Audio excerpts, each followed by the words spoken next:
Gather round, history buffs and fantasy lovers, for a tale that has echoed through the centuries, a story of magic, honor, and destiny. Today, we read journeying back to the misty isles of ancient Britain to uncover the legendary story of King Arthur and his Knights of the Round Table. Our story begins not with a king, but with a kingdom in chaos. Britain is a land fractured by war, a realm without a true ruler. The wise and powerful magician, Merlin, foresees a prophecy. Only the one true king can unite the land. To reveal this chosen one, Merlin enchants a sword, embedding it deep within a stone. On its blade, an inscription reads, "Whoso pulleth out this sword of this stone is rightwise king born of all England." Knights and nobles from every corner of the land flock to the stone, each trying their might, each failing to budge the blade. The sword, soon to be known as Excalibur, remains steadfast, waiting for its master.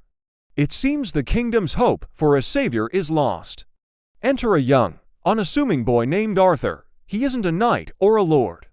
He's a squire, serving his older foster brother, Sir Kay. One day, during a great tournament, Kay realizes he's forgotten his sword. He sends Arthur to fetch it. In a hurry, Arthur stumbles upon the very stone in the churchyard. Seeing the sword, and completely unaware of the prophecy, he thinks it's simply a convenient replacement. With an innocent, effortless pull, he draws the sword from the stone. When Arthur returns with the sword, the crowd is stunned. Disbelief turns to awe as he easily repeats the feat before them all. The boy no one knew was revealed to be the son of the previous king, Uther Pendragon, hidden away by Merlin for his own safety. Destiny had spoken. Arthur, the humble squire, was crowned the rightful High King of Britain. But a king is only as strong as the fellowship he keeps.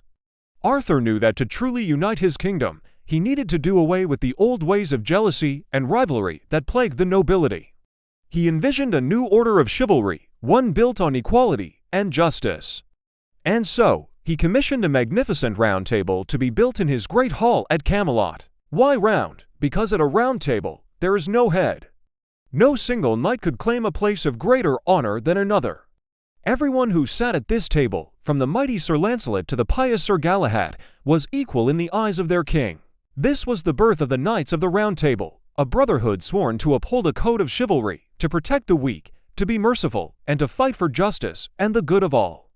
Under Arthur's wise rule, and with the strength of his knights, Camelot flourished. It became a beacon of hope and civilization in a dark and tumultuous age. The knights embarked on epic quests, battling dragons, giants, and treacherous sorcerers. They were the heroes of the realm, their deeds sung in halls and whispered by firesides across the land. Among the most famous of these quests was the search for the Holy Grail, the mythical cup said to have been used by Christ at the Last Supper, believed to possess miraculous healing powers. This perilous journey tested the knights not just in battle, but in spirit. It was a quest for spiritual purity, and only the most virtuous and worthy knight could hope to succeed.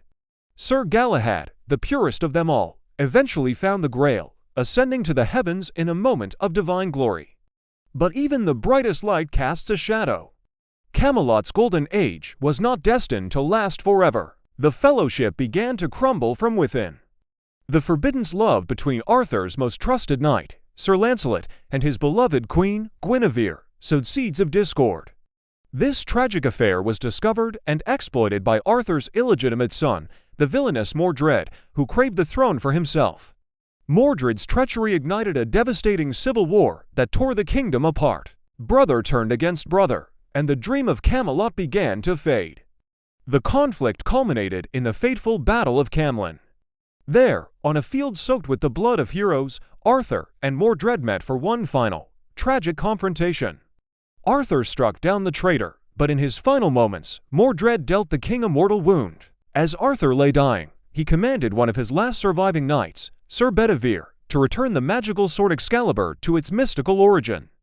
With a heavy heart, Bedivere cast the sword into a misty lake. A mysterious hand, belonging to the Lady of the Lake, rose from the water, caught the blade, and drew it back into the depths, signaling the end of an era. The wounded king was then carried away to the mystical Isle of Avalon, a place between worlds, where it is said he rests, healing from his wounds. Legend holds that he is not truly gone, but sleeping, waiting for the day when Britain will need its greatest king once more. He is the once and future king, and so, The tale of King Arthur is more than just a story of swords and sorcery. It's a timeless legend about the rise and fall of a noble ideal.